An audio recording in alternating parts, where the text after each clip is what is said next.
কড়াইতে তেল দিয়ে তেলটা গরম হয়ে গেলে ট্যাংরা মাছগুলো ভালো করে ভেজে একটা প্লেটে উঠিয়ে নিতে হবে।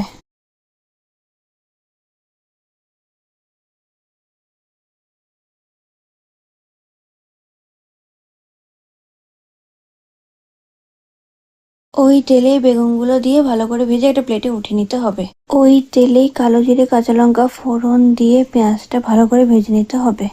পেঁয়াজটা ভাজা হয়ে গেলে শিম, পেঁয়াজকলি, আলু, মূলো সব দিয়ে নেড়ে নুন হলুদ দিয়ে মিশিয়ে টমেটো দিয়ে ঢাকনা দিয়ে দিতে হবে। ঢাকনা খুলে বেগুনগুলো দিয়ে অল্প নেড়ে ট্যাংরা মাছগুলো দিয়ে ঢাকনা দিয়ে দিতে হবে।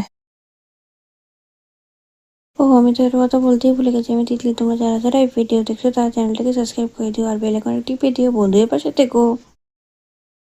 তেল বেরিয়ে গেলে ঢাকনা খুলে উপর দিয়ে ধনেপাতা দিয়ে অল্প নেড়ে নামিয়ে নিতে হবে। গরম গরম ভাতের সাথে দারুণ লাগে।